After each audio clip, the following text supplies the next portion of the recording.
नमस्कार। फिर से एक बार स्वागत है मेरे चैनल पर। मैं हूं राज।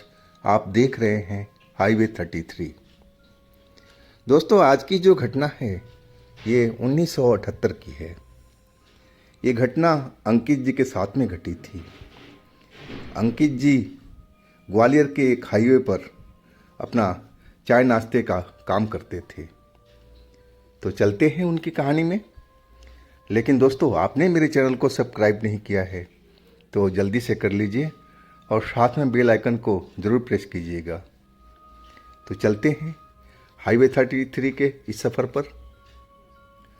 दोस्तों, मेरा नाम अंकित है। ये घटना मेरे साथ जब हुई थी, मेरी उम्र करीब 28-29 साल की थी। मैं एक रोड पर ढाबे का काम शुरू किया था। ढाबा तो नहीं बोल सकते, सिर्फ चाय नाश्ते का ही काम था।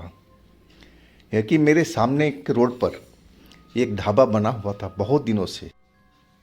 लेकिन गांव के लोग कहते थे कि वो जो ढाबा है वो उनका घर है, जो उसके के पीछे था वो भूतहा है, वहाँ पर भूत वास करते हैं। लेकिन मैं भूत प्रेत को बिल्कुल नहीं मानता था। और मैं उसी ढाबे के सामने में एक अपना छोटा सा चाय नाश्ते का दुकान कर लिया था। ज़मीन तो मेरा ही था और मैं एक दुकान बना लिया था आगे में, और पीछे रहने के लिए अपना स्थान भी बना लिया था। मेरी शादी हो गई थी तो हम पति पत्नी यहीं पर रह कर के और काम करने लगे थे। कभी कभी हम लोग 15-20 दिन पे अपने गांव चले जाते थे, लेकिन मेरा काम सही चल रहा था तो गांव जाने का अब मौका ही नहीं था। हम रात दिन काम करते थे। दिन में हमारी पत्नी ग्राहक को खाना पीना चाय नाश्ता देती थी और रात के टाइम में मैं काम करता था। और दिन में भी मैं जब सो के उठता तो पत्नी का हाथ बटाता था काम में। लेकिन मैं शाम के 7 बजे के बाद पत्नी को अपने साथ में नहीं रखता था और उसे अपना आराम करने के लिए भेज देता था, और सारा रात मैं अकेले ही वो काम संभालता था। काम मेरा ठीक ही ठाक चल रहा था। रात में ज़्यादा ही काम था दिन के उपेक्षा। और ऐसे ही हमारी ज़िंदगी चल रही थी। मेरी पत्नी अमावस्या को एक व्रत रखती थी, जो मुझे नहीं पता किस चीज़ का था, लेकिन हर अमावस्या आते ही वो व्रत रखती थी। अब मेरी पत्नी देवी माँ की भक्त थी, पूजा भी करती थी, धार्मिक भी थी। तो उस दिन शायद अमावस्या ही था। पत्नी बोली कि आज अमावस्या है और मैं व्रत रखूँगी, शाम को व्रत को खोलते हैं और मुझे कुछ फल फूल ला करके दे देना दिन के लिए। तो मुझे अच्छी तरह से पता था कि आज रात की अमावस्या है और मुझे दिन में भी थोड़ा बहुत काम संभालना पड़ा और रात में तो पूरा मुझे संभालना ही था। अब शाम को पत्नी को मैंने फ्री कर दिया था, अपना वो बर्थ खोल लिया था, आराम करने चली गई थी। मैं काउंटर पर बैठा हुआ था और रात के काम संभाल रहा था। गाड़ियाँ आकर रुकती थी, चाय नाश्ता वगैरह मैं देता रहता था और मैं अधिकतर ग्राहक को निपटाए जा रहा था। अब रात के 12 बज चुके थे। अब जो रोड था बिल्कुल खाली खाली सा हो गया था, हर तरफ सन्नाटा सा फैल गया था। ये तो रोज़ का ही होता था, मैं रोज़ ही देखता था कि 12 से लेकर के और 3 बजे तक, 4 बजे तक, सुबह तक अब ये रोड था जो खाली हो जाता था, कस्टमर कोई आता ही नहीं था। तो वही वक्त होता था मैं थोड़ा झपकी भी मार लेता था और मैं काउंटर पर बैठे बैठे ही सो गया था। कुछ आहट हुई तो मेरी आँख खुली तो मैं देखा कि आहट कहाँ से हुई, आवाज़ कहाँ से आई। मैं रोड पर देखा, कोई गाड़ी तो थी नहीं। तो मैं सामने जो देखा, जो बंद पड़ा ढाबा था, ढाबा तो बहुत पुराना था और उसी के पीछे में उनका जो ढाबा का मालिक था उनका घर भी था।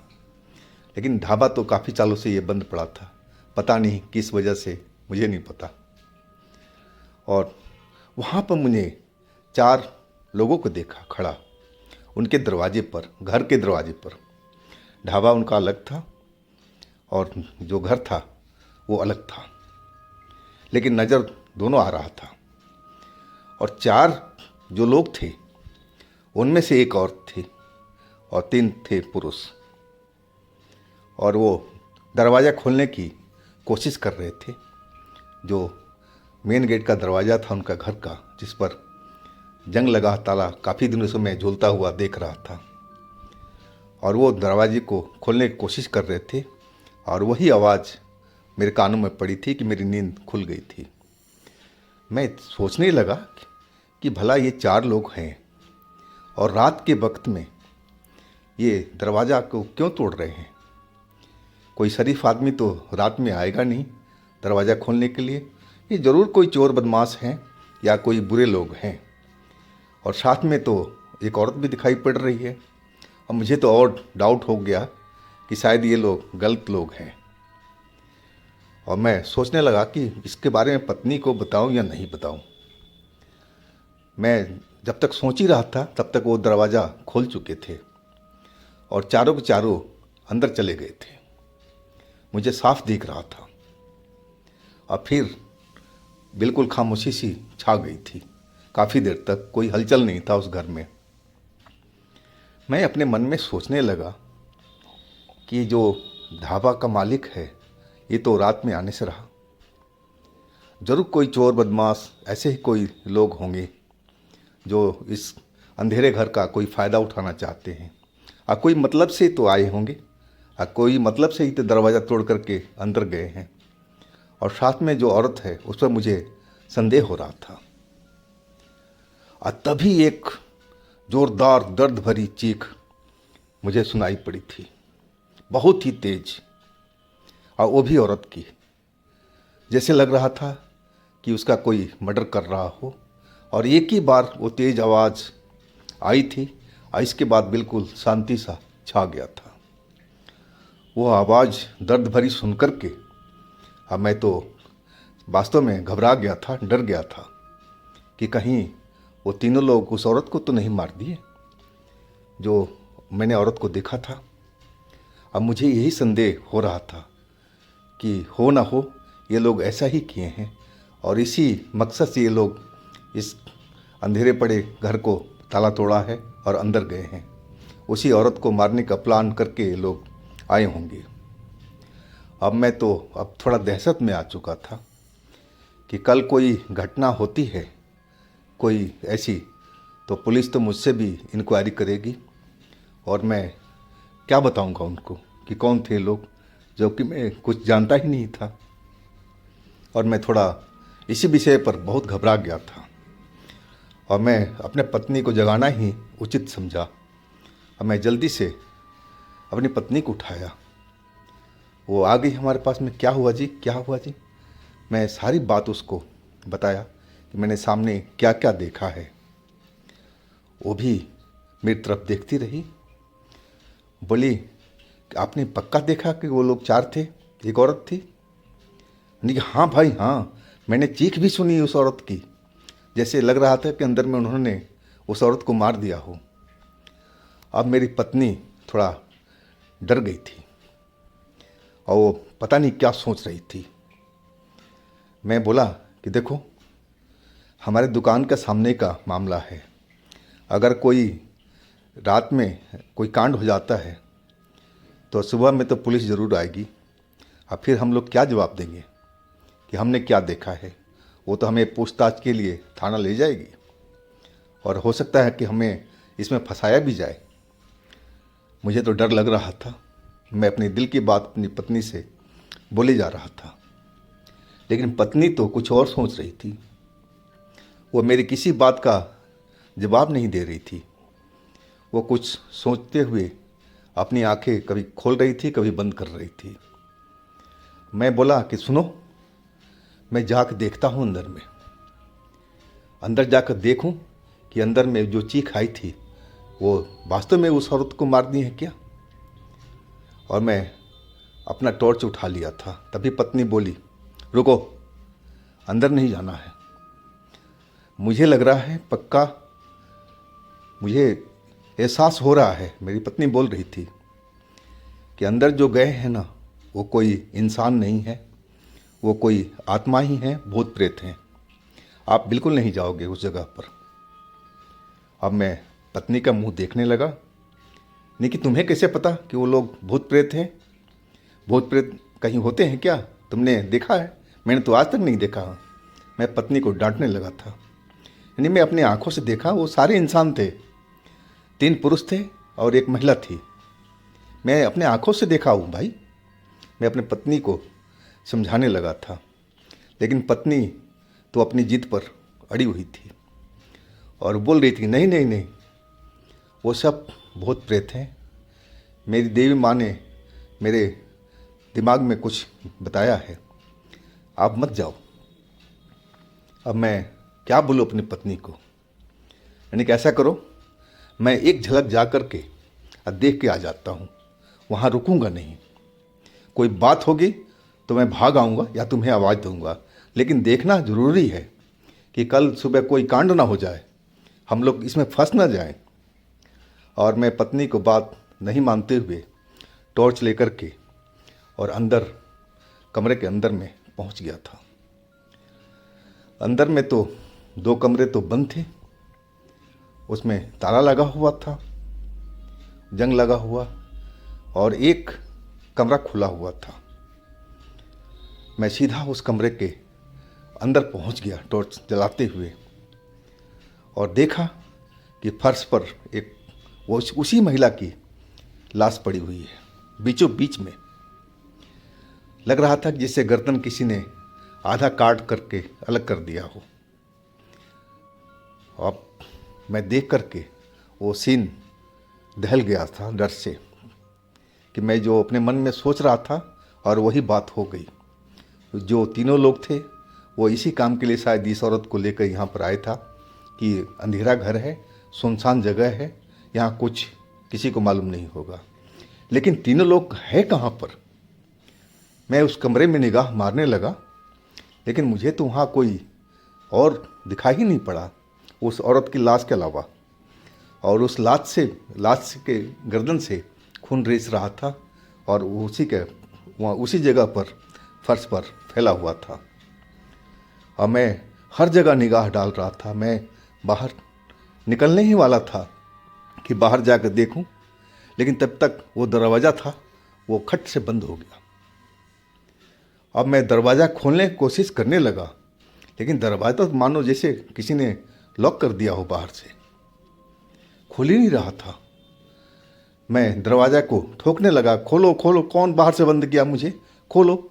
मैं तो एक बिल्कुल लाश देख करके डरा हुआ था कि अब तो मैं अगर यहाँ रहूँगा तो बिल्कुल फंस जाऊँगा इस चीज़ में। और तभी मेरी गर्दन आकर के किसी ने जैसे गला मेरा गर्दन को पकड़ लिया हो, और वो भी जोरदार तरीके से। अब मैं जब देखा, जैसे ही मुड़ा कि आखिर मेरी गर्दन किसने पकड़ी, तो देखा तो वही औरत है जो मुर्दा बन करके फर्श पर लेटी हुई थी, जिसका गला मुझे आधा कटा हुआ दिख रहा था, जो खून से जगह सारोबोर हुई पड़ी थी, और वह मेरा गला हाथ से दबाई जा रही थी, और भी बहुत तेज़ी से, ज़ोरदार तरीके से। अब तो मेरी सांस उखड़ने लगी थी, मैं सांस भी नहीं ले पा रहा था। अब मैं अपना हाथ पैर झटकने लगा, मेरे हाथ की टॉर्च नीचे गिर गई, लेकिन जल रही थी वो। अब मैं उससे अपनी जान छुड़ाने में लगा था, लेकिन मेरी गले से आवाज़ नहीं निकल रही थी, बस हाथ पैर पटकता हुआ जा रहा था। अब लगा कि मैं तो बिल्कुल मर जाऊंगा। ये औरत कोई जादूगरनी है या कोई भूत है, जैसे मेरी पत्नी बोल रही थी। अब मुझे समझ में आ गया था कि जो हमने देखा था वो कोई इंसान नहीं थे, वो सब भूत, आत्मा या चुड़ैल ही थे। और मैं तो जैसे बेहोश होकर के गिरने ही वाला था, और तभी धड़ाम से दरवाज़ा खुला और मेरी पत्नी कोई मंत्र पढ़ते हुए प्रवेश कर गई थी। उसके हाथ में, एक हाथ में लालटेन था और दूसरे हाथ में पूजा वाला लोटा था जिसमें जल भरा हुआ था। और जैसे ही वो पहुंची कमरे के अंदर में, और वो जो कटी हुई गर्दन वाली महिला थी वो तो जैसे गायब ही होगी, मेरा गला छोड़ दिया। अब तो वहाँ कोई था ही नहीं उस कमरे में, हम मियाँ बीवी के अलावा।